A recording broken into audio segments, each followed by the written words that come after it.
Szanowni Państwo, mam nadzieję, że mnie słychać. Chciałbym bardzo serdecznie wszystkich Państwa przywitać w Krakowie.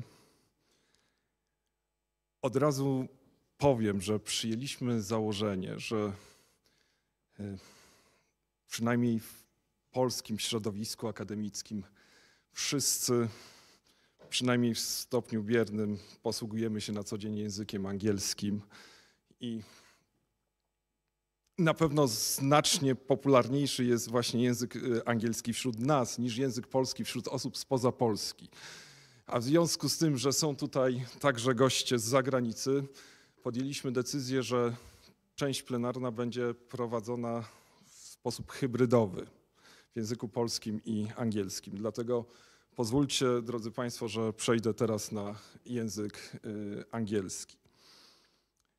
Ladies and gentlemen, I'm honored, I'm very proud to welcome all of you here in Kraków at the Jagiellonian University in the Faculty of International and Political Science Studies. It is great pleasure to welcome all of you who are here with us in Kraków, but also all the people who follow the transmission on the YouTube channel. I must say that for all of us, should be obvious that new ideas are crucial for development, for progress, for growth of political science as any other science. It is why we decided to come here and to discuss new ideas in political science, as the conference title says. But we should also be aware that except the new ideas, there is one more factor which is very important for development of political studies. It is a collaboration, it is support of different academic institutions, research networks, and so on. And because of that, I'm very proud that we have support of prestigious political organizations, and I'm happy to announce that the opening remarks as a first will deliver Professor Pablo Oñate, the President of International Political Science Association, who unfortunately cannot be with us here in Kraków today, but thanks to the technology, thanks to the technology which developed in the times of pandemic, we can meet with him, he can join us and share with us his opening remarks. President Pablo Oñate, I hope you can hear us. I'm glad you are with us here. Please, the floor is yours. The microphone is yours. And good morning to everyone. It's a great pleasure to greet you all on behalf of the International Political Science Association, and especially to greet in particular, to greet all the colleagues of the Central European political science communities in the occasion of these opening remarks of this conference in New Ideas in Political Science. I'd like to start by thanking the organizers of this conference for allowing me to participate in this opening ceremony in this conference and to address all the participants some warm words in the opening remarks. As Frank said, it's a pity, I really regret I am not able to be there in Krakow with you today to share the warm discussions and friendship that you are going to enjoy in the following sessions. Unfortunately, I could not accept the invitation to be there in person because other responsibilities keep me here in Valencia and then this afternoon in Madrid. So I was not able to participate in person in the conference. I just hope that next time next conference, I will be able to do it in person, to participate in person. I want also to congratulate for this conference, all of you. This conference involving several countries and several political science communities in Central Europe. As we know, regional approaches are more fruitful and rewarding than the national ones. Comparing and having an international point of view is always a good choice. As Lipset used to put it, those who know only one country don't actually know any country at all. Obviously, that international and comparativist approach is the one that we held at IPSA. As you know, in IPSA, more than 80 national organizations and institutions take part, involve themselves, and more than nearly 4,000 people, academicians, involved in the different activities in more than 53 research committees and many other organizations and bodies that take part in IPSA. Of course, we have this international approach and this comparativist approach in our World Congresses, the World Congress that we will be holding in Seoul next July 2025, but also in many other all activities that we organize at IPSA. You know that IPSA this year, 2024, is celebrating its 75th anniversary. So we will organize this 75th anniversary in a conference in Lisbon next September 11th to 13th. And eventually, I must say that the call for papers is still open. It will be open until April the 10th. So please check the website, IPSA website, and see whether you could register, because it's going to be a great conference, a celebration of international political science, as you are doing in this conference today. IPSA also tries to have this international and comparativist approach in other activities, and I would like to announce, even if it has not formally been launched, but we will organize some work-in-progress sessions, probably next October, for the first time. They will be online sessions, so people who have difficulties to travel to other places or to Seoul, for example, for the World Congress, can have this opportunity to thoroughly discuss their work with other colleagues in this kind of online, intense, in-depth discussions conference. So I think that we all are involved in this kind of comparativist and international activities. So I congratulate all the participants in this conference.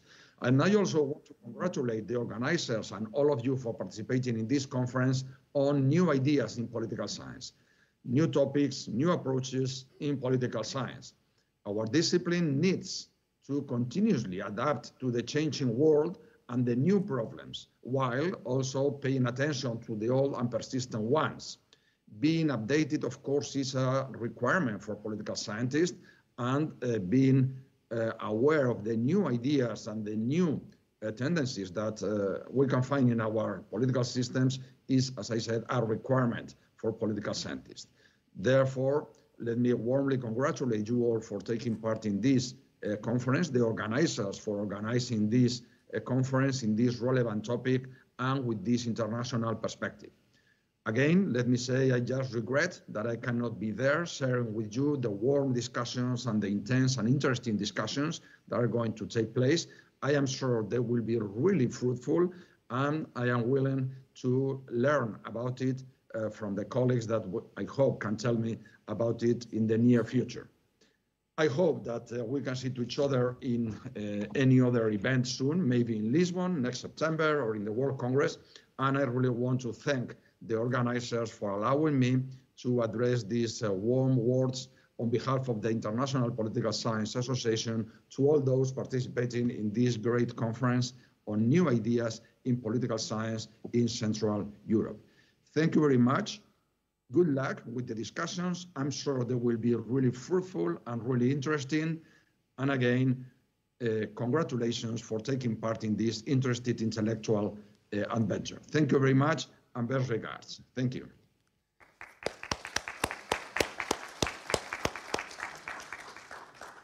Thank you very much, Mr. President.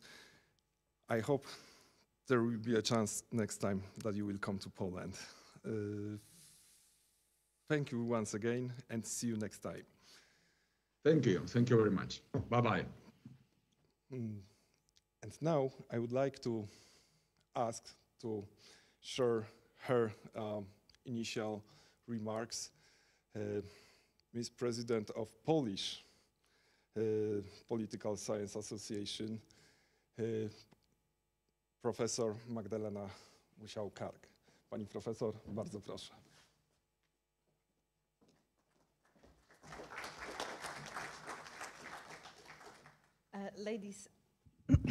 Ladies and gentlemen, dear colleagues, dear friends, on behalf of the board of the Polish Political Science Associations, I would like to welcome you. It's a great pleasure to have you here on this conference, New Ideas in Political Science.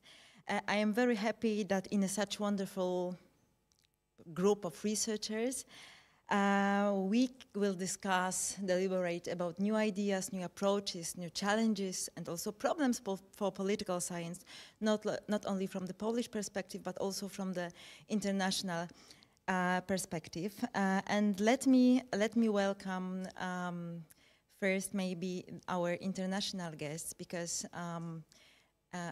we assumed that the conference will be in Polish, but after one of the sessions we made with Maciej Hartyński within IPSA and with our colleagues from National Political Science Associations, we decided to somehow win the conference and invite our guests from Central Eastern European countries. And let me welcome from this place Professor Galina Zelenko from Ukraine. Galina, we are really happy you are with us. Professor Leif Kalev from Estonia. David Matsaberidze from Tbilisi. Oh, hi, nice to meet you. Marina Gorbatiuk from Moldova. And Orsolia Szabo-Paloc from Hungary. I'm not sure if she is here, not yet, but she will come probably. And also let me welcome our Spanish, I'm not sure if it's a good word in Spanish, but let's say from Spain, our friends from Spain, Fernando Casal Bértoa, professor representing University of Nottingham, who will be our keynote speaker, and David Dueñas-Cid from Tarragona. but David is like, you know, our, I would say, ziomek, because he's living in Warsaw and he's representing Koźmiński University. We are really happy that we are having you here.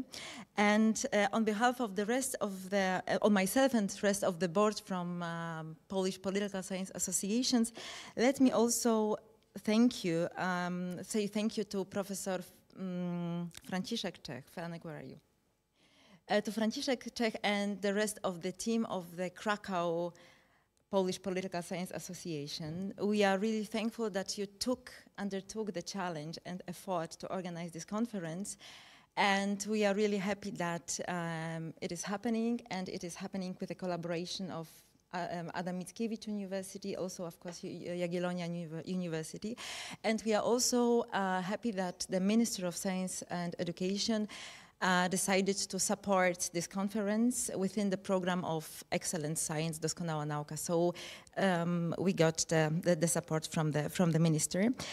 And the next thing I wanted to say that I'm very grateful to the Dean of the Faculty of International and Political Studies, to Professor Paweł Laidler. First of all, for his trust and his always excellent cooperation, and above all, maybe friendship, because this friendship ensures that the cooperation always runs in a very good atmosphere, and it's really, really fruitful.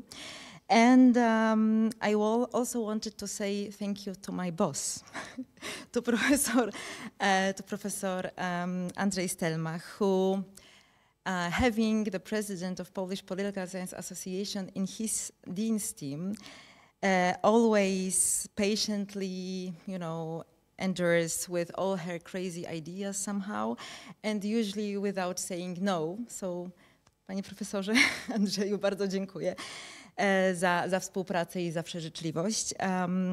And from this place, I would like to say that we have also many excellent guests in this hall.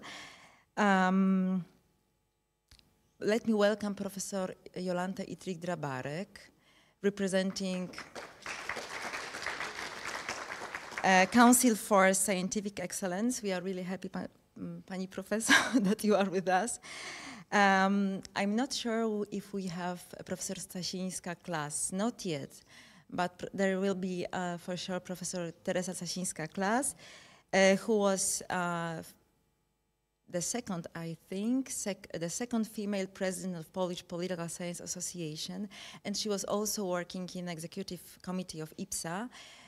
So yeah, I'm really looking forward to seeing her here. And I want also to welcome Professor Wawrzyniec-Konarski, rector of Vistula University. Professor, we are really honored having you here. And also Professor Andrzej Mania, former vice rector of Jagiellonian University, who is always supporting us, and yeah, he's always participating in our events. And without taking more time, I only want to welcome and say thank you to my colleagues from the board of Polish Political Science Association, Professor Maciej Hatliński from Olsztyn University. Maciej, thank you very much for your collaboration and for all the efforts you are doing also in the context of this conference. Then Professor Ania Jach, representing, of course, Jagiellonian University, and Natasza Lubik-Reczek, Pani Dr. Natasza Lubik-Reczek, who is secretary within our association, but she is doing all the dirty job. So she is responsible for papers, mails, and contracts, and all the things that nobody wants to do. So Natasha, thank you very much for your help and for your great support. And yeah, without taking up more time, I would like to welcome you once again and to wish you a wonderful deliberations, exchange of opinions, of your results and research and so on. And I wish that the conference will be an inspiration for each of us to take on further scientific challenges, projects, development. And I wish you fruitful discussions and also wonderful time in magical Krakow. Thank you very much.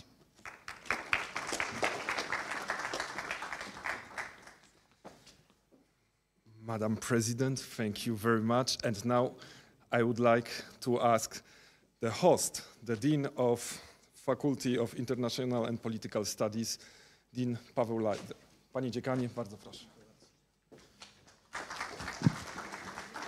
Szanowni Państwo, ponieważ czas płynie, a spotykamy się tu przede wszystkim, żeby dyskutować na temat nowych idei, zatem moja wypowiedź będzie krótka i będzie też w dwóch językach, bo tak mnie o to poproszono. Oczywiście w imieniu Wydziału Studiów Międzynarodowych i Politycznych, wszystkich politologów, których jest na Wydziale sporo, bo choć jesteśmy Wydziałem Interdyscyplinarnym, to mamy dokładnie świadomość tego nie tylko liczbową, ale również jakościową, biorąc pod uwagę badania, jakie prowadzimy od wielu lat, że to dziedzictwo Szkoły Nauk Politycznych Krakowskiej jest tutaj kontynuowane, dlatego tym z większą dumą wszystkich Państwa bardzo serdecznie witam na konferencji, dziękując oczywiście przede wszystkim inicjatorom tej konferencji, pani profesor Magdalenie Musiał-Karg, która z punktu widzenia Polskiego Towarzystwa Nauk Politycznych wraz z zespołem nie tylko zainicjowała pomysł czy ideę tego spotkania, ale przede wszystkim poczyniła kroki, dzięki którym to wsparcie finansowe i organizacyjne się pojawiło. Bardzo serdecznie też dziękuję panu profesorowi Franciszkowi Czechowi wraz z wszystkimi osobami, które w aktywny sposób w krakowskim oddziale działają. Też chciałbym tutaj przy tej okazji powitać pana profesora Jana Wiktora Tkaczyńskiego, który zarządzał naszym krakowskim oddziałem przed panem profesorem Franciszkiem Czechem, bo to jest oczywiście dziedzictwo wielu lat współpracy, dzięki której ten nasz krakowski oddział bardzo bardzo aktywnie działa. Mam też świadomość tego, że pani profesor Musiał-Karg niemal wszystkich powitała, zatem ci wszyscy, którzy nie zostali powitani imiennie oklaskami, też oczywiście bardzo się cieszymy, że wszyscy państwo jesteście. Bez waszej obecności, waszych perspektyw, które będą czy w plenarnym panelu, czy w panelach, które dzisiaj po południu i jutro będą mieć miejsce, absolutnie ta dyskusja nie ma sensu. Let me just briefly in English welcome once again from the perspective of the Faculty of International and Political Studies all the guests, international scholars. We are very happy that this is an international conference, not only in its name, but we do have prominent scholars from Spain, as was mentioned, but also from Central and Eastern Europe. And I think that it's really important because most of us are Poles and we are all aware of the challenges and problems of generally Polish science, including, of course, political science. But this meeting is not really about this. This is a broader issue which was referred by the president of IPSA to discuss the new challenges, new ideas. And I'm sure that not only these 2 days spent in Krakow, but also further collaboration, which is the biggest value, the integration of our community will bring fruitful results from theoretical, methodological perspective, but also joint collaborations and researchers for which we're looking for. Once again, thank you. It's my pleasure. I'm mentioned as a host, but I always say that it's a great honor for a dean just to be a dean in a certain moment when active people have a lot of great ideas, because then I'm, of course, also using that moment to say that it's also my success, but it's not my success. It's the success of the people that have been working for this. So Franciszek, Czech, Magdalena, Musiał-Karg, Piotr Obacz, and many other people who devoted a lot of time to organize the conference. I hope it's going to be a great stay for you. And from the perspective of the expectations, that it's not just another conference to have a certificate or put in CV, that we will really have an impact on changing the world. Let's hope. Thank you very much.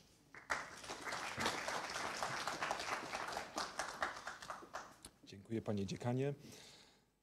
Last but not least, now I would like to invite here the Dean of the Faculty of Political Studies and Journalism at Adam Mickiewicz University, Professor Andrzej Stelmach.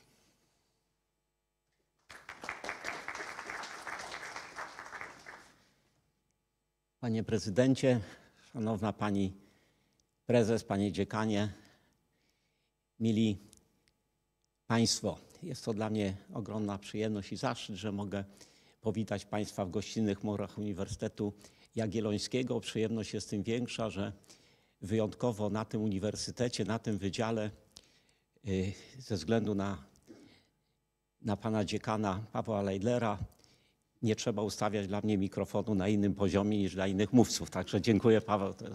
To jest taki miły akcent.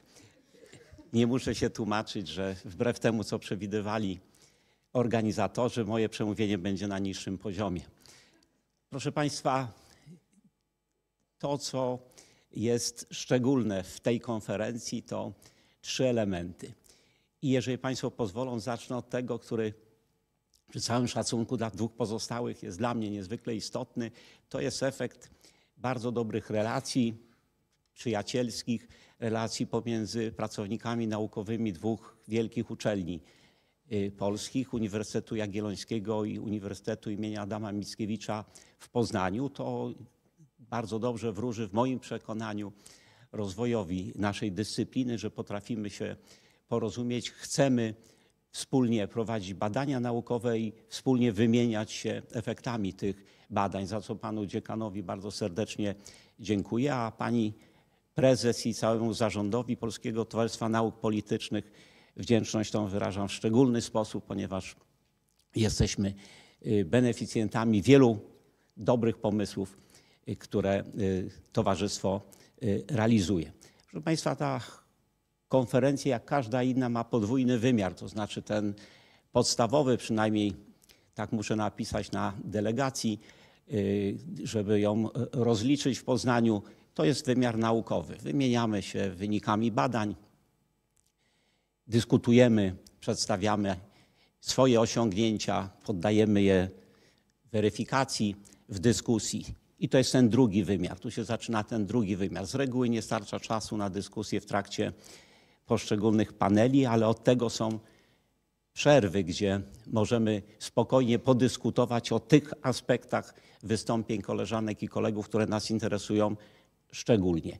I ten drugi wymiar to jest ten wymiar integracyjny. Integruje, no może mogę powiedzieć, że środowiska, ale tak naprawdę integruje ludzi. Dopiero wtedy, kiedy poznamy się osobiście, w realu, nie poprzez analizę i zapoznawanie się z własnymi i cudzymi publikacjami, to jest ten wymiar, który zapowiada współpracę. Zupełnie inaczej czyta się artykuł koleżanki i kolegi, jeżeli ma się przed oczami obraz tej osoby, a zupełnie inaczej, jeżeli to jest zupełnie anonimowa postać. I to jest ten dodatkowy, niezwykle dla mnie ważny wymiar konferencji, tej i każdej innej. Jeżeli chodzi o tę konferencję, a mianowicie o nowe idee w naukach o polityce, to ja tutaj widzę 3 takie podstawowe grupy zagadnień. Po pierwsze, to jest kwestia rozwoju tych kierunków badań, które prowadzimy. Dynamika zmian albo pojawiania się nowych obszarów badawczych w naszej dyscyplinie jest niezwykła. W ostatnich latach jest niezwykła. Drugi aspekt to jest poszukiwanie nowych kierunków badań. No i temu ma służyć głównie ta konferencja. Propozycje nowych obszarów badawczych.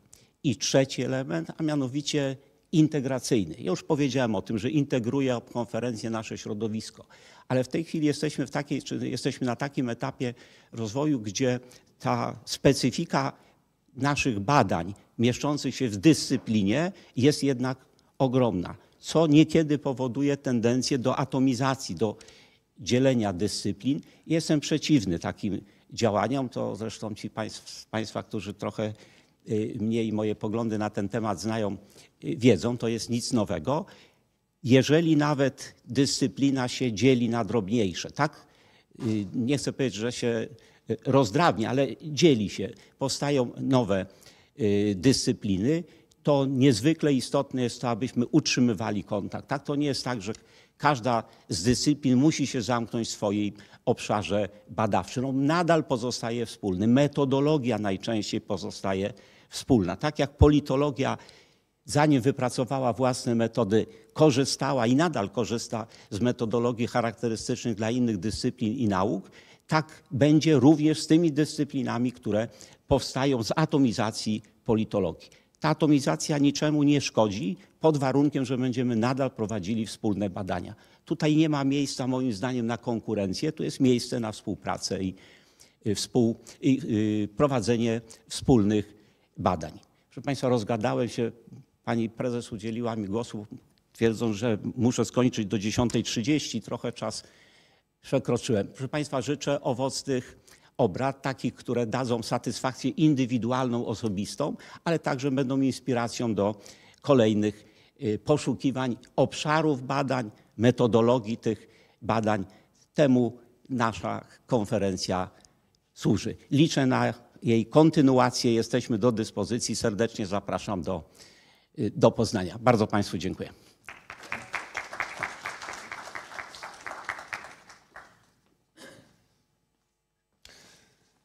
Ladies and gentlemen, ladies and gentlemen, the opening session is almost over. A lot of people were welcomed here, but I want to pay your attention to one more aspect. I would like all of you to express gratitude to all the people who really help us to make this event.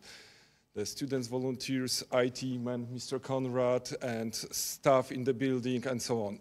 Thanks to their works, we can meet here, we can deliberate on new ideas in political science. So please applause all the people who help us to organize the conference. Thank you very much. The opening ceremony is now over, and now I would like to ask Professor Magdalena Musiał-Karg to chair the keynote lecture. Pani profesor.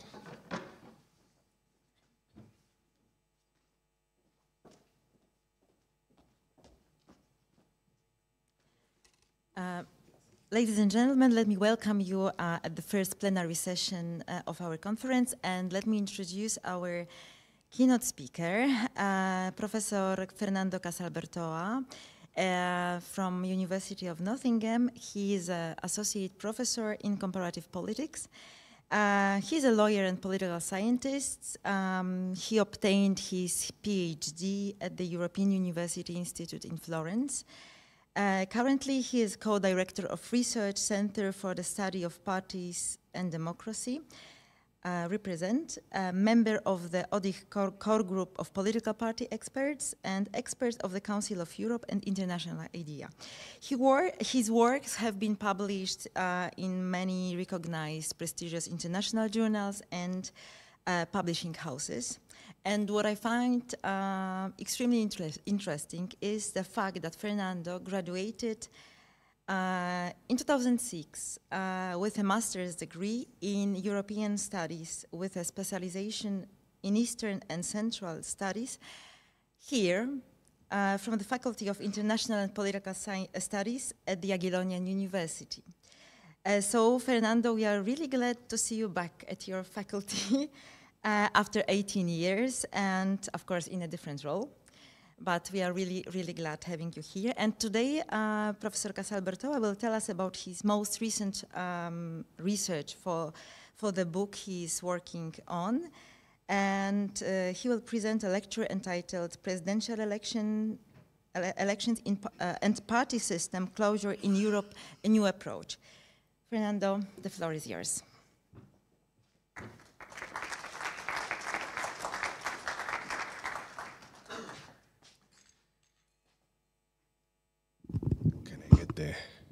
I always like to do some, I was born in Santiago de Compostela, so I like to do the Camino while I'm, having my lecture.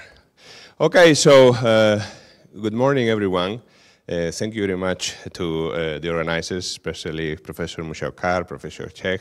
It's really an honor to be here, 18 years later in a different role. Always have been very proud to be an alumni of the Jagiellonian University, Copernic, Jan Paweł, John Paul II and me, so, it's quite nice, to set this.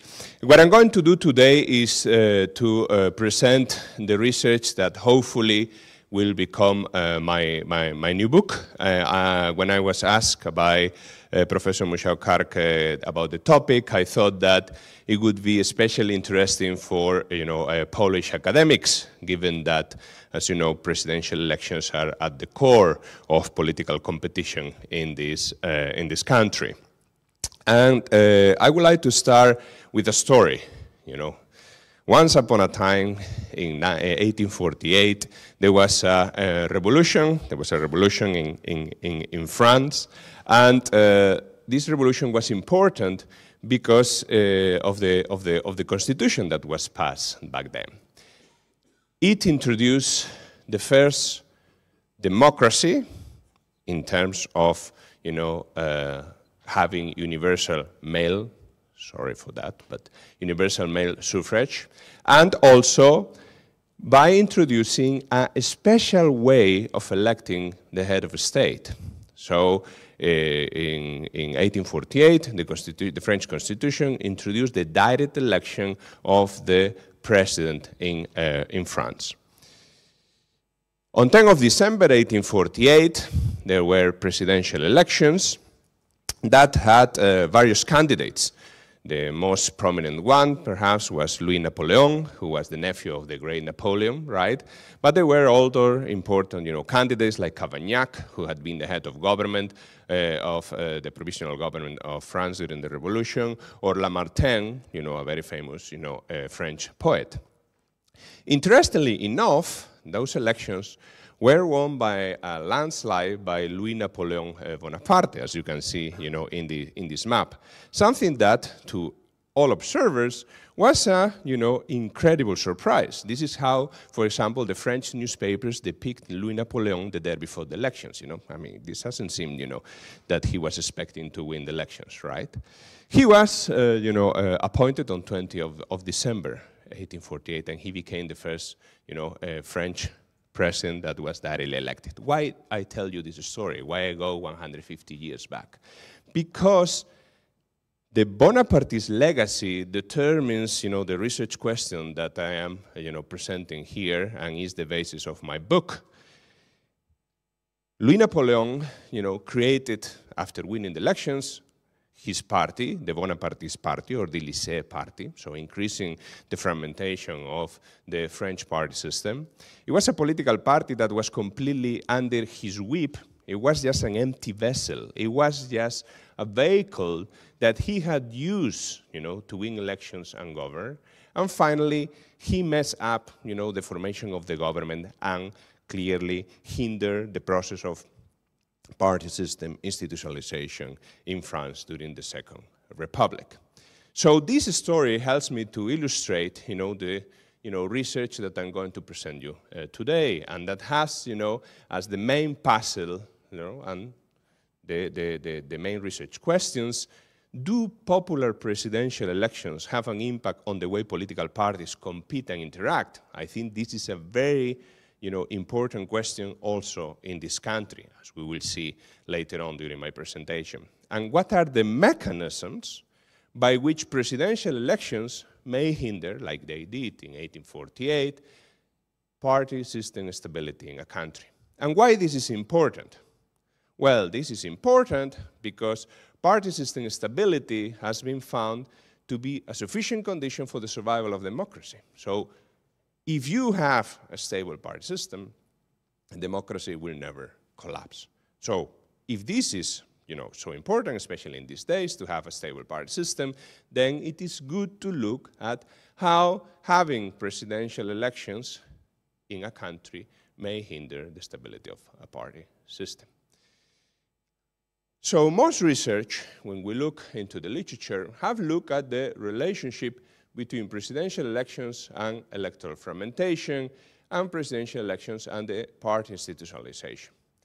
There is some other research who has looked at the relationship between fragmentation and party institutionalization in relation to party system stability, party system institutionalization, party system closure. In fact, myself, in the book that I published 2 years ago, I deal specifically with this relationship in 2 chapters of the book. However, and this comes the new approach, nobody ever put all this together, the indirect relationship of presidential elections and party system closure, and the direct relationship between presidential elections and the stability of the party system. And this is what I'm going to try to describe a bit before I go to present some results and some findings. So why presidential elections increase fragmentation? Well, because as you know well, especially in this country, perhaps with the exception of the last parliamentary elections, where we have a high turnout, right, the highest since 1990, usually people in Poland also go to vote more in presidential elections than in parliamentary elections, which is weird because, the president does not really have much power, right? But these are very prestigious elections. They increase, the visibility of political leaders. Therefore, there is an incentive for, political, personalities, for outsiders to create a party that will allow them to win elections, or at least be able to have a good position in elections that will allow them later on to blackmail other political parties in terms of government formation. So there is this idea that, presidential elections increase fragmentation because, people have incentives to create new parties, even simply to satisfy their personal ambitions. Also, presidential elections reduce the institutionalization of political parties. Do you remember I told you about Louis Napoleon, having the whip of his party, using it as an empty vessel? In reality, presidential elections, they create personalized political parties, which are not the best to, have institutionalized political parties. They basically allow for outsiders to become, presidents of political parties without any interest in building political party organization. They are simply interested of satisfying, their interests. They may also create factionalism, because, it may well be that, within a party, there are 2, 3 different personalities that would lie to become the president. And the ones that they lose in the primaries or in any other, form of decision-making, they will create new parties, so hindering the process of party institutionalization. And, of course, presidential elections encourage this idea that the president is above party politics. So why the president then should care about, building, political party organizations? And then we have, the direct effect, right? Something that, as far as I know, hadn't been really explored before. And is this idea, what I call, the butterfly effect. The basic mechanism here is that think of monarchies or parliamentary countries. There, the monarch tends to remain neutral, when governments are being formed, when political parties are interacting. The president of a republic that has been elected by a parliament tends to come from the parties that are already in parliament, right? In countries with popular presidential elections, the presidential candidate needs to appeal not just to his electorate, but needs to appeal to the majority of the electorate in the country. Meaning that, he has to make deals with political parties that might not be ideologically close to them. Moreover, there is a so-called blackmail effect, because parties that get 3rd, 4th, 5th position in the first round of the presidential elections may blackmail the main candidate in the second round, saying, I will give you my support for you to become president with the condition that you include me in your government. Clearly hinder the existing structure of competition, the existing stability of the party system. Moreover, there is a second mechanism, which is, the political legitimacy mechanism, by which presidents which have this direct legitimacy from the people, they consider themselves, to have this legitimacy to interfere, in, the way political parties interact, the way governments are being formed. And sometimes they may lead even to the collapse of the government. So clearly showing that presidential elections, either indirectly or directly, can affect, the stability of the party system, while in parliamentary republics or in constitutional monarchies, this doesn't happen. So, taking into consideration, these 3 hypotheses, right? I look at, this issue in Europe by looking at all democratic polities, consider democratic if they get a score of 6 or more in Polity 5, in Europe between 1848 and the end of 2020.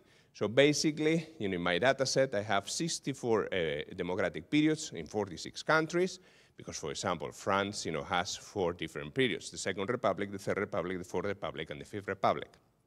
Poland itself has 2 periods, the interwar period and after 1989. In the data set, we have, 151 presidential elections, 760 parliamentary elections, and the unit of analysis is 735 legislative periods. You can find, all this information in my dataset, who is public at whogoverns.eu if you are interested. My dependent variable is party system closure, which basically is the process by which the patterns of inter-party competition become predictable and stable over time, distinguishing 3 different components: alternation, formula, and access. The basic idea is that, when political parties alternate in government in a wholesale manner, when they, establish, familiar coalitions, and only a certain political parties have access to government, the party system is considered to be stable and close. When there is partial alternation, when you have, innovative formulas, so for example, today you have conservatives with liberals, tomorrow conservatives with socialists, the day after socialists with communists, and you can have almost every single party in the party system having access to government, then, the party system is considered to be open and under-institutionalized. We use a rather complex, index that I'm not going to go through, but that allows us to map, as you can see, the level of party system closure, in every single country. What is important here is this, perhaps this graph. So this graph summarizes the level of party system closure for all party systems, democratic party systems, that are currently alive, let's put it, okay? The important thing to see here is this. When you look at the 10, most institutionalized, the 10 closest party systems in Europe currently, you have that 9 out of 10 are parliamentary democracies. And only one is semi-presidential, meaning that only one has direct presidential elections. When you look at the least 10 least institutionalized party systems, you can see that 7 out of 10 have presidential elections. Of course, this doesn't prove anything, but clearly shows that there is something, that we should explore further. When we look at, historical party systems, so those party systems where democracy collapsed, we clearly see the pattern, The most institutionalized were parliamentary. The least institutionalized had a lot of, presidential and semi-presidential systems. So clearly showing that when you have popular presidential elections, the party system tends to be, less institutionalized. So now we go into the real meat of the analysis, right? The large chain analysis. For that, it's important to look at how I operationalize the main independent variables. So basically, popular presidential elections, typical of presidential and semi-presidential regimes, is codified as 1. Parliamentary regimes are 0. Then we have electoral fragmentation, for which we use the traditional Laxo and Tegepera effective number of electoral parties index. And for party institutionalization, we look at the average age of relevant political parties in the system, log. Relevant, consider all those parties that at least once in the party system, the history of the party system, got 3% of the votes, okay? Then we use in controls that in the literature have been considered to have affected the level of party system institutionalization, party system closure. So, for democratic experience, we use the years log, so basically age of democracy. For economic performance, GDP growth lag. For the electoral system, in the legislative elections, we use, a dichotomous distinguishing between majoritarian and mixed against proportional. Ethnic fractionalization, we use the data from Drasanova's, excellent data set on, ethnical fractionalization and homogeneity. And then, we also control from some historical legacies and distinguish between those, countries that had military or civilian dictatorships and those that, had, royal dictatorships.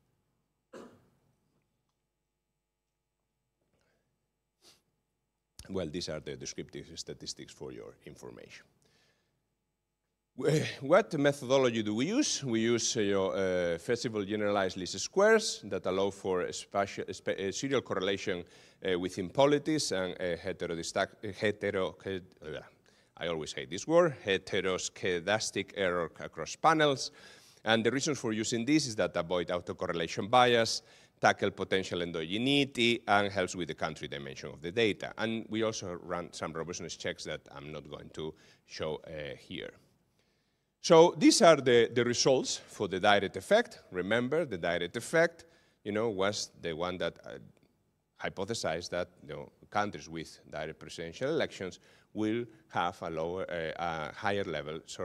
level of party system closure. So presidential elections, lower level of party system closure. What you can see here is that, the effect is quite, significant and negative as hypothesized. So clearly, having direct presidential elections lead to party system instability. So now perhaps we can start to understand why the Polish party system is one of the most unstable party systems, in Europe. Secondly, we had the indirect effects. So the idea was that popular presidential elections lead to an increase in the number of parties, again, positive and significant, as hypothesized, and reduce the level of institutionalization, negative and significant. So clearly showing that presidential elections, either directly or indirectly have a important negative in the sense of reducing, hinder the process of party system stability. This is the full model that we use, and basically portrays or shows the total effect of presidential elections on closure. So meaning that having presidential elections reduces the index of closure on more than 5.5 points. I want now you to understand that I'm sure you are more familiar with the Pedersen index of volatility, which goes from 0 to 100, but in reality, the variation of the Pedersen index tends to go from 5 to 35, 30 points. Closure is the same, but the other way around. It also goes from 0 to 100, but in Europe, it goes from 70 to 100. So in an index that varies 30 points, having a variation just for having presidential elections, a decrease in the index of almost 6 points, is quite a significant impact, right? Of course, you may say, well, in reality, it's not about, the presidential elections. It's about the fact that, usually in countries with presidential elections, the president tends to be powerful, right? Tends to have powers that the king, the queen, or the president of the republic doesn't have. Well, you may be right on that, but the results, as you can see here, show you that this is not the case. The powers of the head of a state do not have an influence on the level of party system stability, party system closure. What the powers of the president do is like they behave like fuel to the fire. So when you have presidential elections, and this you can see here, in this interaction effect, right? In countries with presidential elections, the more the powers of the president, the worse the level of stability of the party system. So saying clearly that, of course, they have an effect, but it is intervening, or it is just simply, increasing the effect of what we already know were, the presidential elections. So until now, a lot of numbers. I know that, maybe for some of you, this is, something that is an approach that you might not, be very comfortable with. So that's why I always think that we have to go beyond correlations, because at the end of the day, this is what, regressions are, right? Sophisticated correlations. We need to go and see cases. We need to understand the mechanism. Okay, yes, popular presidential elections, hinder party system stability, but why? How this is? You remember that I talk about, this direct mechanism that has, two different, mechanisms, blackmail potential and great political legitimacy of the president, right? So let's see with a case study how this, really works. And I think, you're going to, like my story. I'm sure you are familiar with it. In 2005, Poland had 2 elections with a difference basically of 2 weeks. They had, presidential elections and parliamentary elections. As you know well, right, the party system at the time was basically a 2-block party system. On the one hand, we had, civic platform, law and justice. On the other hand, we have, the post-communist SLD and the peasants. Because this was a heritage of the, of course, post-1989 party system. So basically, the Solidarność versus, the former communist political parties, right? As you may remember, although I see here, some of you are pretty young to remember, there were 3 candidates initially, 3 candidates in the presidential elections. Donald Tusk, the leader of the civic platform and the current prime minister, Lech Kaczynski, the brother, and leader of, law and justice, and Władysław Cimoszewicz, the leader of the candidate, not the leader, the candidate of the post-communist SLD. As you may remember, he was accused of corruption a couple of weeks before, the first round of the elections, and he decided, honorably, to resign from the elections. This meant that these two, who were going to sign the famous Peace Agreement, became the main enemies. As the story goes, during the first round of elections, Donald Tusk won, and Lech Kaczynski lost. But he made it to the second round. You may remember Andrzej Lepper, the leader of the, populist agrarian self-defense Samobrona.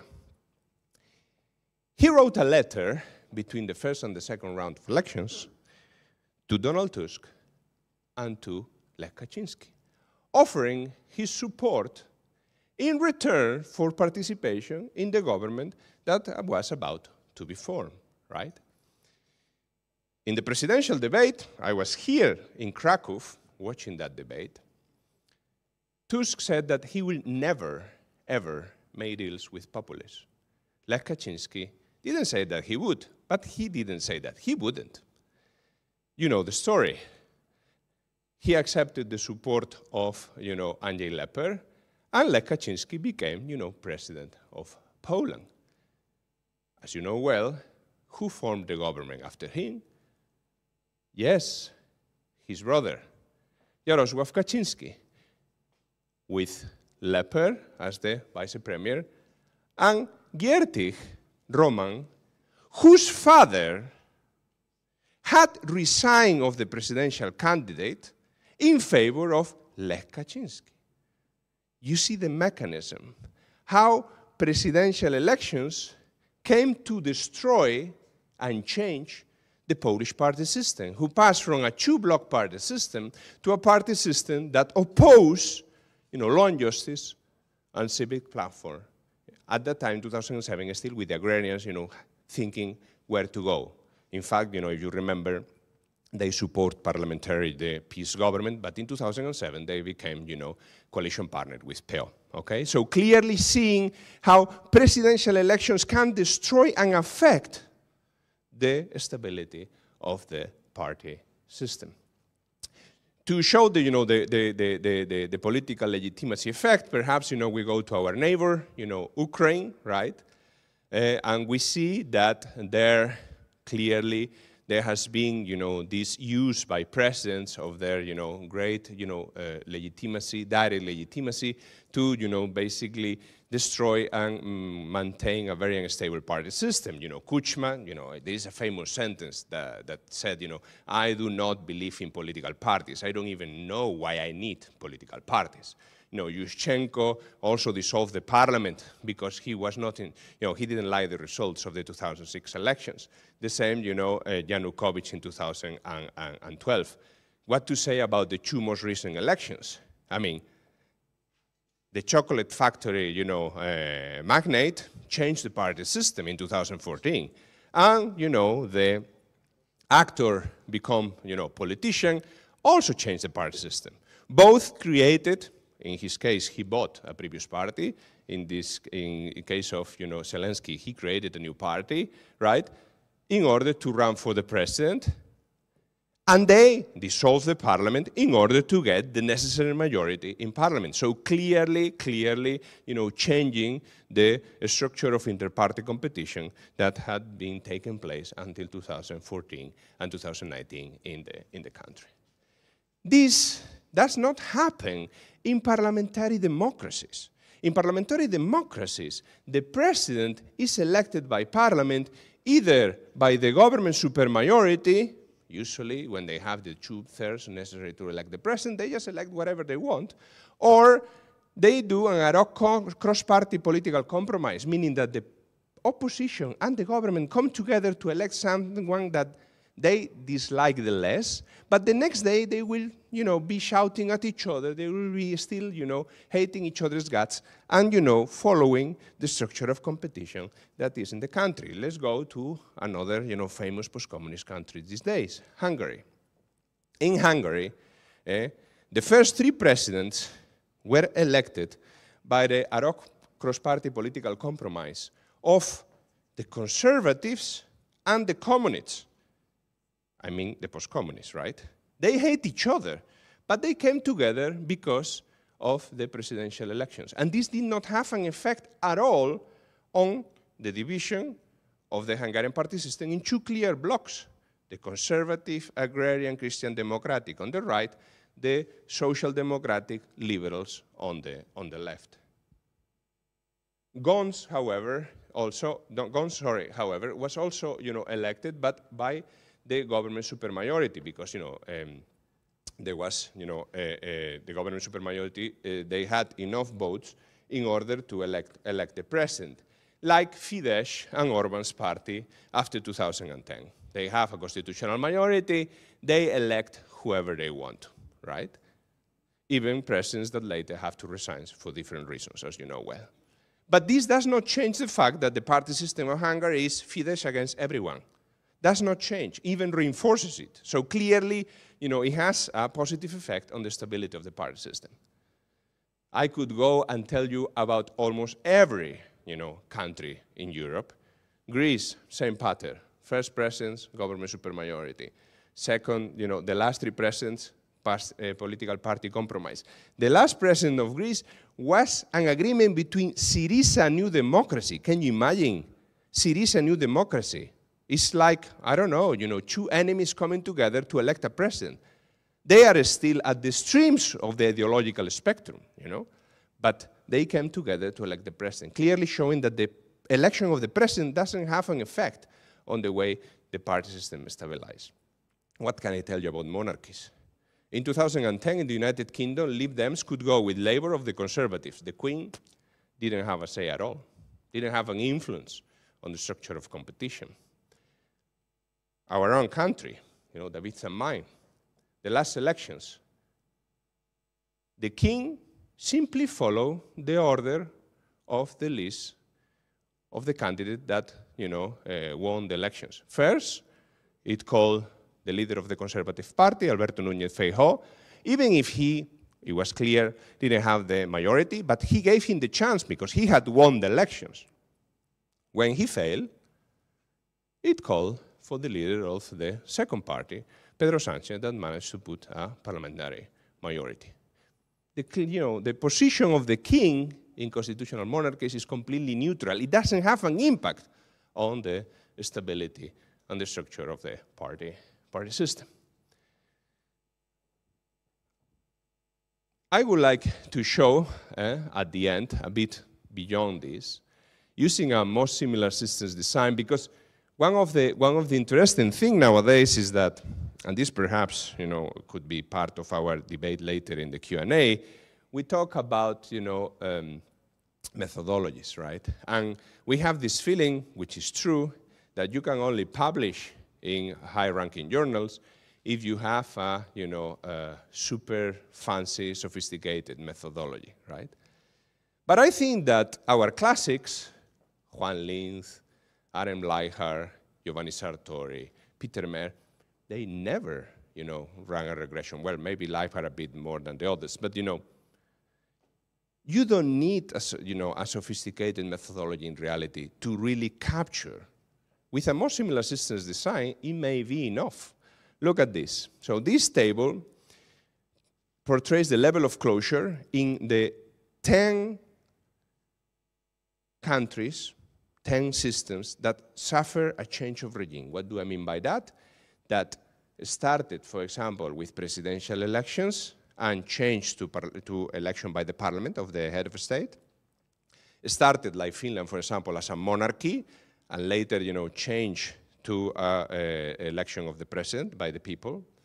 Or the other way around, they started with, election of the president by the parliament, and then, they introduced presidential elections. The period of presidential elections is marked in red, as you can see. With no exception, the level of party system closure, the level of party system stability is higher when the president was elected by parliament. So when the president, or was a monarch, when the president, the head of a state, was not directly elected. So, I mean, it's clearly powerful. You don't need a super statistical model like I ran at the beginning of this presentation to understand that, there is something fishy about, electing the president directly by the people, right? Even, you have this beautiful case, I call it the twin brothers, Moldova and Portugal. Moldova passed from having the direct election of the president to have it elected by parliament to, again, in 2016, have it elected by the president. Clearly showing how the party system stability can go up or down depending of, who elects the president. Portugal, the only country that introduced presidential elections in 1918, look at this gap. When presidential elections were introduced, the stability of the party system collapsed. You can see it here, over time, right?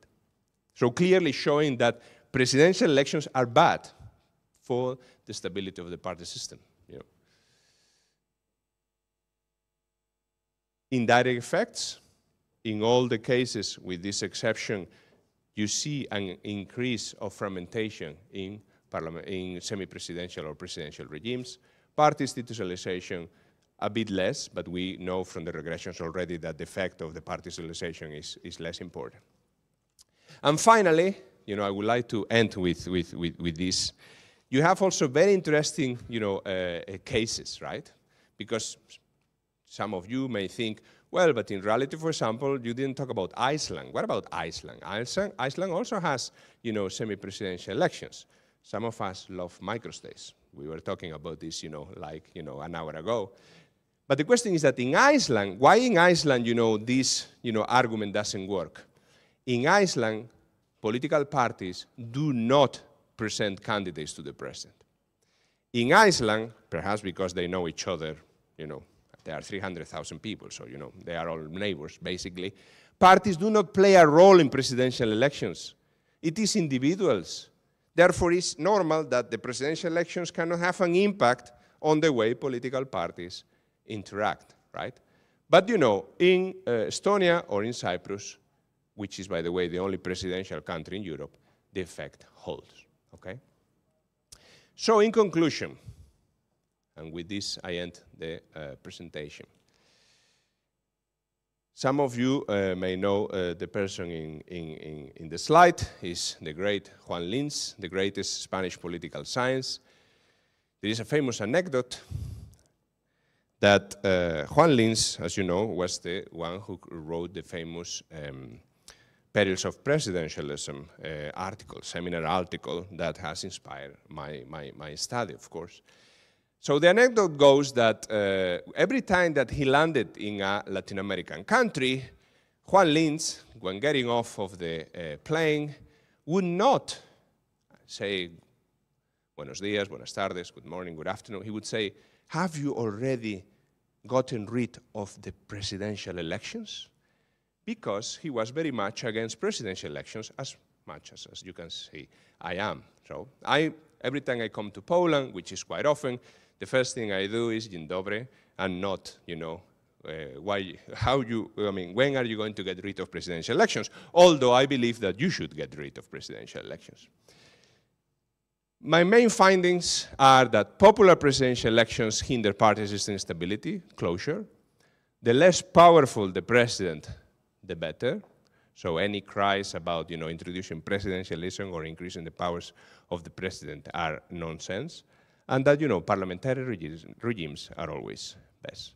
Thank you very much for your attention. Okay, thank you very much for your interesting presentation. And now that is the time for questions. Your remarks, comments, and questions. So, the first person, our colleague from Georgia.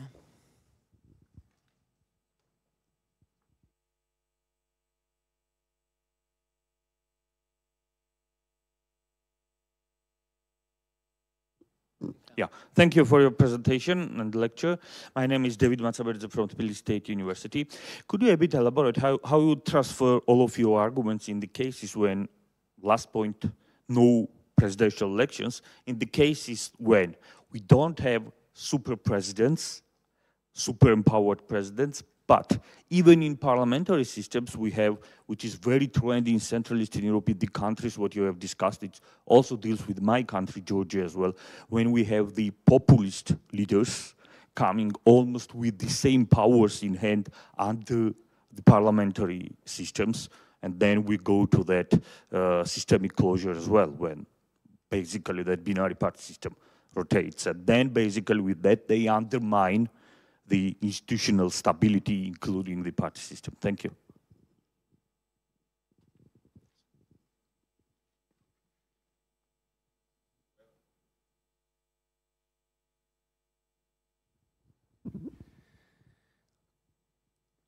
I don't claim that presidential elections are the only factor. So you can have, unstable parliamentary systems as well. In fact, in my book with Scholte and Jedi, I showed that it is also about, polarization, for example. The higher the level of polarization, the lower the level of party system closure. Or, for example, the age of democracy. Democratic experience is essential for the institutionalization of the party system. So there are many, many factors. Think, for example, of Latvia. Latvia has one of the less stable party systems, despite the fact that it's a parliamentary democracy. I'm just simply saying that presidential elections introduce an extra factor that leads to the instability of the party system. Moreover, it is not even a deterministic approach, it's a probabilistic approach, meaning that what happens with presidential elections, you have a window of opportunity that is open, and agents may take it or not. For example, in Austria, you also have direct presidential elections. But because of the democratic culture of Austria, there is a kind of constitutional tradition by which the president tried to keep himself, so far there have been only men, tries to keep himself outside politics and does not want to have an influence. There have been, even in Austria, there have been opportunities where the president could have, and moreover, there was the possibility of the coalition of the liberals in the 60s with, the socialists, and still the president went for the grand coalition between socialists and conservatives. So it's like, you have a wall in the party system. When you have a monarchy of a parliamentary democracy, the wall is like this one. There is no window. When you have a semi-presidential or a presidential system, there is a window. Open it or not is, an option for the political leaders. But in parliamentary regimes, there is no way that you can open the window because the window does not exist. By the way, you may want to say that your country doesn't have presidential elections. No, your country doesn't have your constitution was changed in 2017. That's right. Thanks to someone who is sitting in this table, by the way.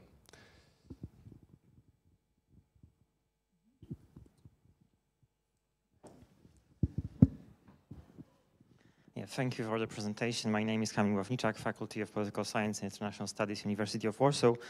And I have a question regarding your conclusions, because it seems to be very difficult to follow the advice to get rid of the presidential elections.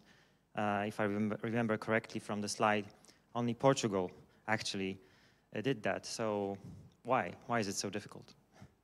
Why is it so difficult? What? Sorry? Why is it so difficult to get rid of the presidential elections, to follow the advice? Well, it is because, people,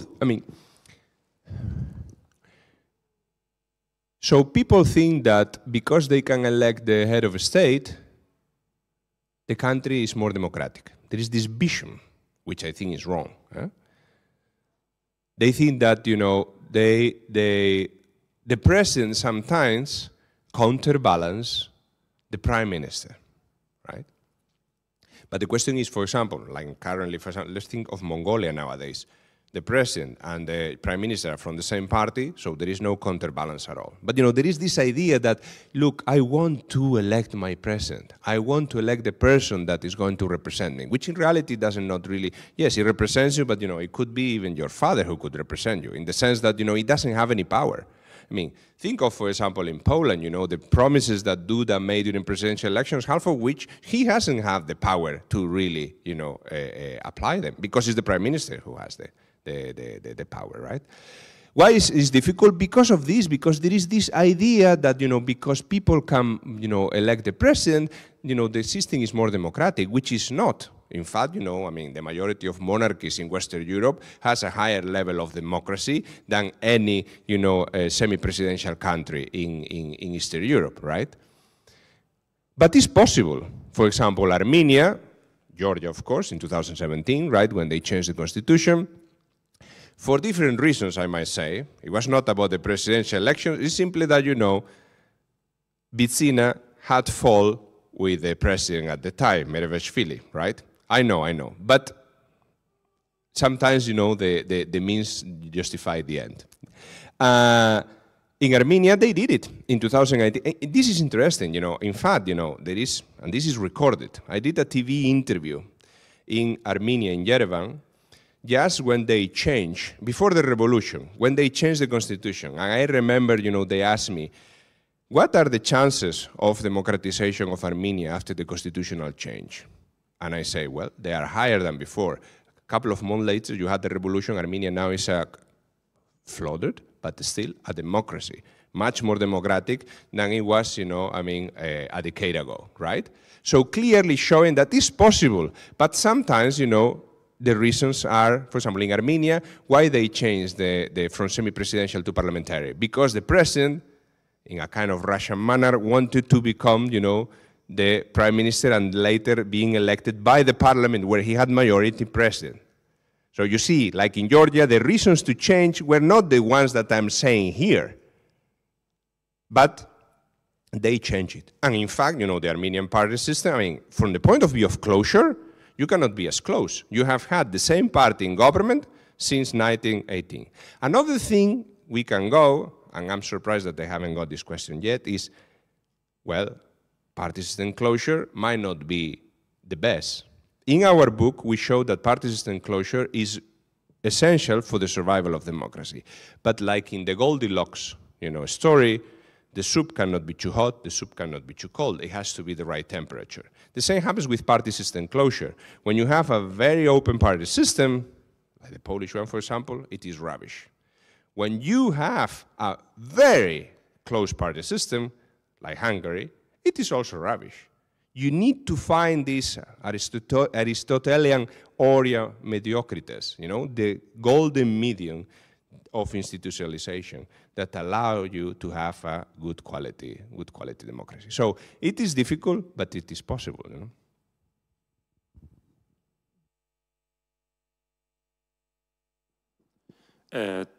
Thank you for the microphone.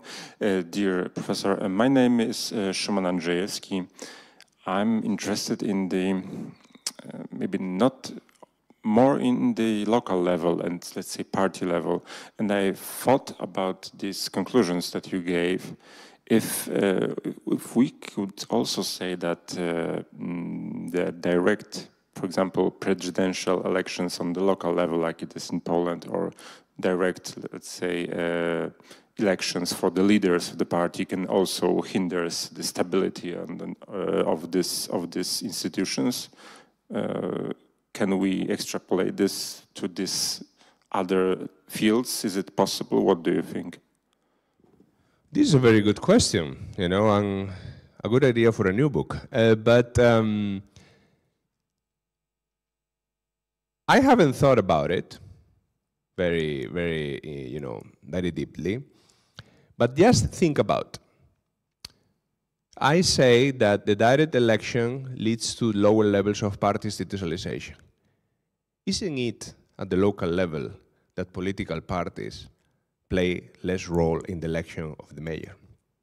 Isn't it that political outsiders and independents have a greater opportunity to become, presence of cities and, regions. So you see, it works, even if it's only indirect, right? I haven't thought about the direct mechanism, okay? But, yes, a first, thought about it, I would say that it could be applicable also at that level. Of course, from Sartori that, concepts can travel, but you have to adapt them. So perhaps the framework that I presented here and is thought at the, national level would need to be adapted to the local level. But I think that, there is a lot of truth in this framework and could be applied to the local level.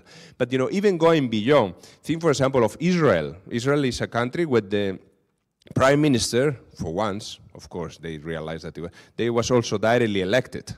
It was a mess, right? That's why it only happened once, So clearly showing that it could be applied, at, different levels and, even beyond Europe.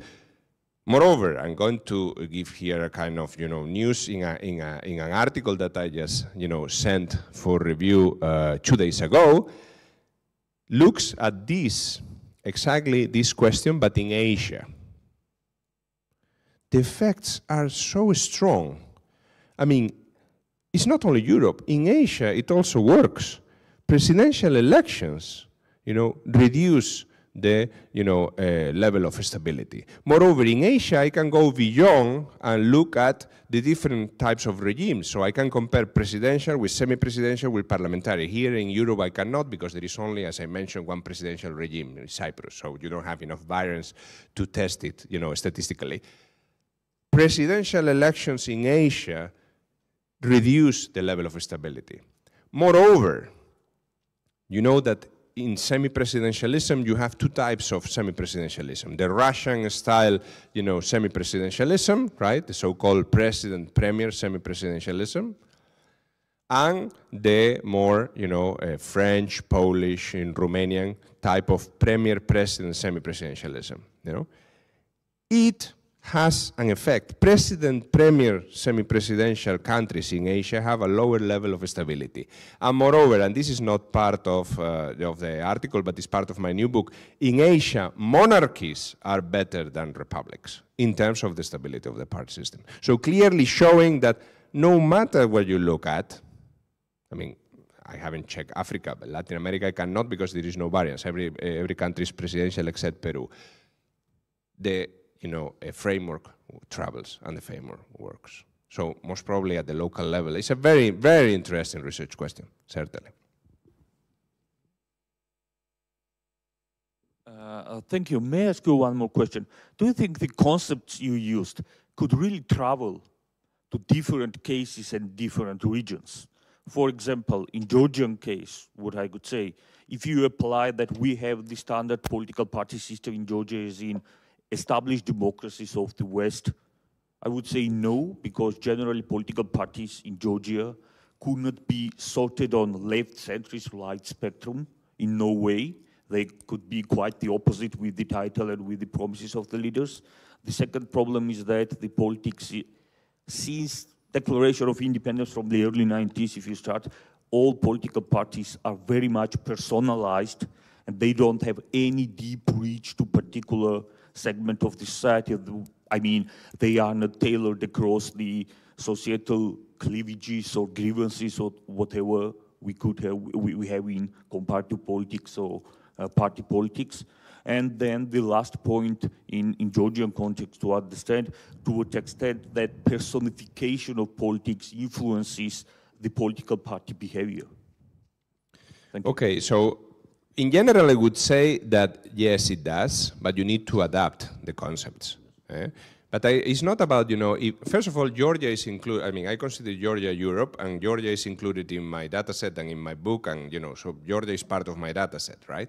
And in fact, when you think about it, the last presidential elections were in 2018, right? If you were to use closure, before 2018, you had, UNM government from 2003, which was a coalition government, only that they absorbed their partner. Later, you have 2012, you have GD, right? Which was a coalition, and later, they were changing until it became GD. So you have partial alternation, you have innovative formula, you have access of small parties. Since 2018, who you have in government? One single party, GD. Alternation wholesale, familiar formula, close access. So even in Georgia, my framework would work. It is true that there is a problem in Georgia and in many other countries that I have here, you know, countries like Montenegro. I consider them democracies, but we know well that they are on the borderline, right? And there are many, you know, issues with that, you know, clearly in Georgia, personalism and polarization. But it's not only about Georgia, it's not all about other countries. I must, you know, be aware of the limitations of my analysis.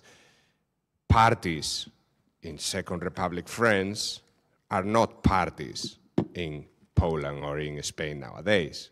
So clearly, you know, but if you really want to have this kind of large end approach, you need to be a bit, you know, less strict on the way you conceptualize your variables, right? So yes, I'm aware of the limitations, but even with the limitations, I would say that it would still work. And in the case of Georgia, as you can see, empirically, even it would work.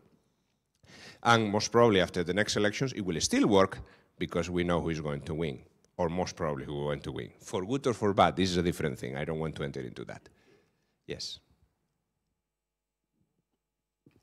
Okay, my name is Wawrzyniec Konarski. I'm coming here from Warsaw, but I used to work here in Krakow, which I recollect with great pleasure. I think that your concept, despite the fact it's very interesting in terms of the contents, but it is also ambiguous in terms of the application. If you look upon the issue of such countries like Ireland, Portugal, or Austria, I mean, the fact that the presidents are elected in direct way does not really have any real impact on the stability or instability of the system, of the party system. That's why I think it's, I mean, it requires definitely more deep discussion if this concept is still applicable in some of the countries. Secondly, I think that if you formulate the concept that parliamentary democracy in this sort of system, president is elected by the parliaments, I would rather say that this is quite an obsolete formula because we are having very many parliamentary democracies in the world, which are, since many years, are intended to have president elected in a direct way. This is again the kind of Portugal, of Austria, of Iceland, of Ireland. And in all of those countries, no one really would express the doubt if those countries are parliamentary democracies or not, because they are all the time. So it's not just a criticism of your concept, it's just the introduction from my side or contribution that we definitely, in my mind, we need perhaps a new nomenclature, a new types of the systems which have to be defined in a bit different way. To the same extent, I think that if we might call some systems which exist today as a semi-presidential in Europe, I would rather disagree with that because the typical semi-presidential system, of course, is in France. This we know it because it was the concept of de Gaulle. But I wouldn't say that we may notice the following of this idea in very many countries in Europe. Perhaps there are some argumentation as the direct election or as some special competences of the president. But in fact, it does not lead, absolutely not, to the same position which is kept right now by the French president. So we again require a new naming of those systems. And the same, I wouldn't call the Russian political system as a semi-presidential because it's something completely different, even from the American model. So we are, I think, by the way, because having a conference about new ideas in political science, so it is also a proper basis, proper place, I think, to say that we have to formulate some of the new concepts and ideas of how to name some of those systems. But summing up, I think that, first of all, you have to say, what sort of the democracies are those in which presidents are elected in direct way? Because for me, there are absolutely also parliamentary democracies, however, with a modified version of how to elect president. Thank you. Okay.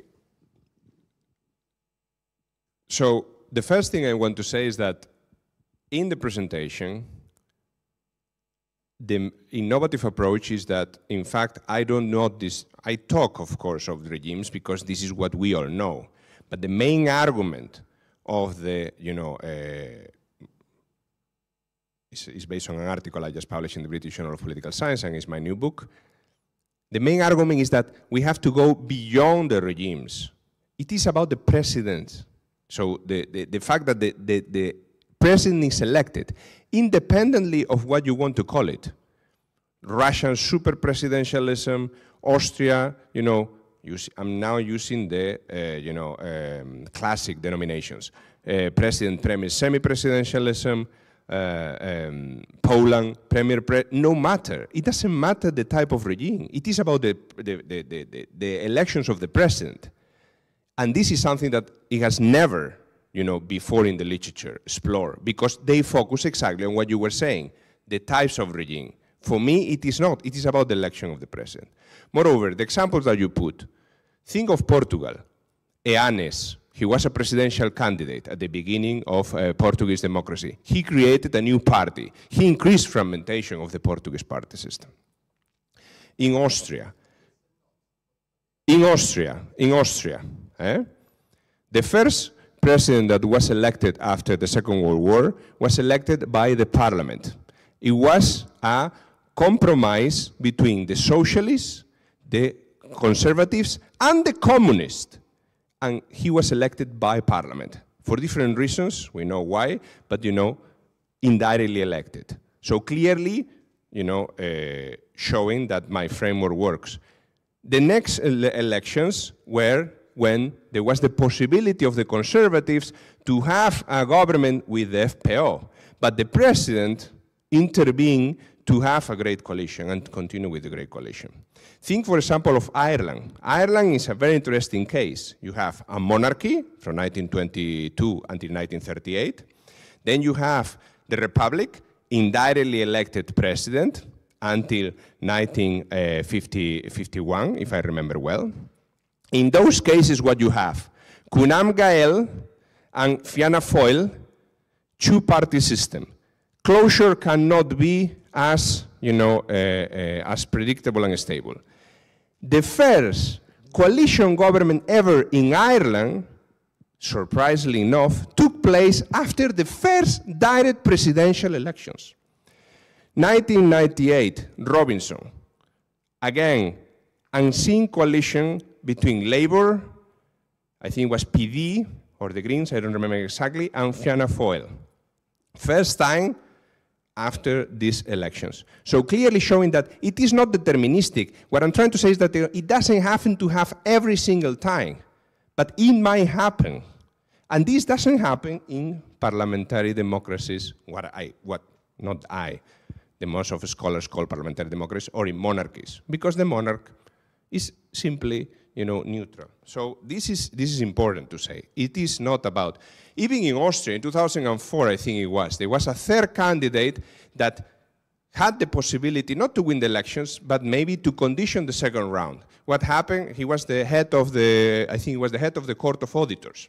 He decided not to run because the politicians that were supporting him didn't want him to tell their names of funding. Had he run, and had he, conditioned the second round, the probability that the party system in Austria would change after that election is very high. So, once again, it is the wall. There is a window. You may open it, you may not open it. In parliamentary democracies, in monarchies, you don't have the window. There is no way to open it. So I think, this is important. And also, in terms of the nominology, yes, you are right. Maybe I should come, or we could, not me, but, the scholarship should come with new names for this. Here, I'm basically, I'm based on, I always think that, we have to build our work in the shoulders of giants. So, basically I look into Linz, but also Robert Elge, the you know, the British, kind of Irish in terms of work, you know, scholar who made a distinction between, you know, parliamentary, semi-presidential, and, you know, presidential. And Austria, for example, Ireland, according to his definition, would fit into the semi-presidential regime. Even if, I agree with you, they tend to behave like parliamentary democracies. Just a few words, some additional words, I mean, to your interesting answer, and thank you for that. But in case of Ireland, let me remind the fact that since 1937, of course, there was a complete new situation in which the party system has been stabilized until 1989 with the dominant position of Fianna Fáil, which means none of the Irish presidents was interested in the changing of the party system, and they did not have any capabilities, of course, to do that. So, in fact, the real changes and real, let's say, influence or interference from the president in this country has been initiated by Mary Robinson since 1990. Because Mary Robinson was, in fact, an independent candidate, not a party candidate. And because of that, and because of the new tendency, because of the Celtic Tiger and all of the other aspects, this has been accompanied by her position as a person who was a pushing factor for the changes in this republic. And by the way, one issue, you mentioned very interesting description of the naming, that it was a monarchy. Yes, formally it was. But since 1937, we did not have also, until now, the official name of the republic, which might be placed in the constitution. So it's still republic in the minds of Irishmen, but not as a written fact in the constitution. That's one thing. But you know, it's not about the names. It's about how they behave. So, I mean, for me, it doesn't matter if it was a republic or it was a monarchy. In fact, there is this debate. Was it a republic? Was it a monarchy, right? Until, you know, 1948, right? But was the head of a state elected directly or not? It was not. The first, you know, elections were in 1951. Right? The first direct presidential elections in Ireland. No, Douglas Hyde has been elected in the direct elections, 37. In what?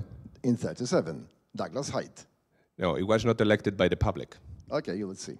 No. I mean, he was not elected by the public because he was a, you know, he was a unanimous candidate. So the election was cancelled. And therefore, you see, so it's not about the name, it's about was elected or was not elected. So you're talking about facts, I'm talking about the law. The law. Yes, but you know, for example, in Austria, Austria was a semi-presidential regime since 1934, but the president was not elected, of course, during the First Republic, because Dollfuss and all these things, and later in 1945 he was not elected. So it's not about the law, it's about the practical, and that's where my new approach comes in. That's why this is my new approach. I go beyond the names, I go beyond the constitutional law, I know the practicalities.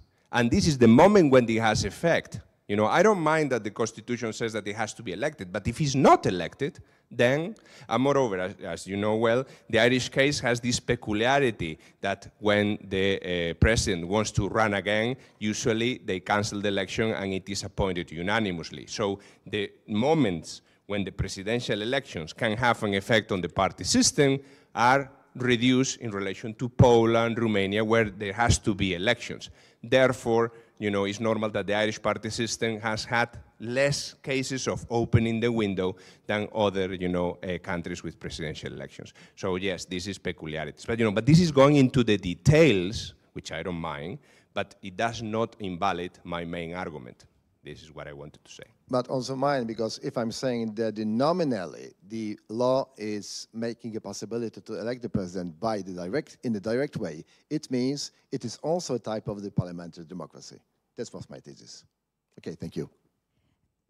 And maybe I will try to ask one question, because I was thinking about Polish case and the sentence you said during your presentation that in 2007, when the coalition was ended, then we could observe a kind of destabilization of party system.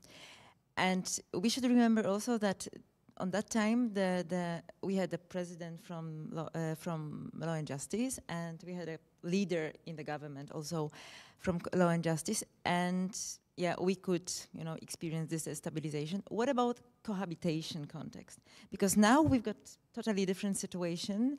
We have a very wide coalition a governmental coalition. We have a president from the opposite side. And do we have any patterns that we can, when we are analyzing this situation, that we can predict that after this, cohabitation, which is difficult, as we see, can we predict that there will be a kind of destabilization or maybe something else? What do you think about it? Well, to be fair, I never ran any analysis on this. So this idea comes from, the 2005 elections, and watching that famous, presidential debate. And later came, was a chapter in my PhD thesis at the UI. But I never really, developed it until now for different reasons. And of course, there is, in the literature of semi-presidentialism, you have, cohabitation. You also have, divided minority government. So there are these two issues that, in theory, according to the literature, might affect the survival of democracy. This is what the literature said. They never look into party system stability, according to this. But I brought these ideas, and I remember when I was thinking about, developing what later became this framework with all these arrows, I was thinking of including these issues. But I was looking at examples, and I could not see a pattern. I could not see in the sense that, like, by the way, what the scholars have shown, yes, there is this idea that cohabitation is bad, but in reality, when you test it statistically, cohabitation can sometimes lead to the collapse of democracy. Sometimes, like in France, for example, it doesn't have an influence at all. So my hunch from this initial research, I cannot give a final answer because I haven't done the proper analysis on this, because my fairly initial analysis show that cohabitation, like in the case of the survival of democracy, doesn't have any influence on on the party system. But going a bit back to my argument, think of every single election in Poland, right? 1990, the division of the party system, post-solidarity, post-communist. It is, and the division of the right, it is because of the battle between Mazowiecki and Wałęsa for the presidential election. So solidarity collapses, or the solidarity parties, divide. Mazowiecki, Unia Wolności, well, Democratic Union at the time, and then, the conservatives with Wałęsa. 1995, you cannot think of Akcja Wyborcza Solidarność without the defeat of Wałęsa in the 1995 elections. Then 2001, the first ever government between a post-solidarity party, Unia Praca, and a post-communist party, SLD, takes already place in the collaboration of election of Wisniewski in 2000. And then in 2001, they formed the government. 2005, I have already explained it, so I don't know that. 2010, the only instance where presidential elections did not have an effect on the party system. Why? Because the country was mourning after, the, tragic accident in Smolensk. And basically, Komorowski was brought to the president. Even the campaign, you remember, the campaign was not really a campaign. Therefore, it's normal that it has no effect. 2015, peace, Solidarna Polska, going. They formed the government after the elections in October, but they were together in a coalition, presidential coalition, to elect Duda. 2019, the current government. When they first ever SLD, collaborated with PO, presidential elections. You see, Poland is the perfect case that shows that it's more than probabilistic in Poland. It's almost deterministic. Every single presidential election had an effect, a negative impact, at least in terms of the stability of the party system, in Poland. Just commenting it only. Today, if we are, let's say, fighting for, securing the state of law, the rule of law, and having president who is somehow breaking the law and, not safeguarding the democracy, and we've got coalition government, which is, in opposite. I think that it can be, if we are talking about surviving democracy, it might be a quite important factor that is, somehow. In fact, one thing that it could be all new is that I think that the next step, I don't know if I will have time to do it, but the next step is to test really links, perils of presidentialism with this mechanism.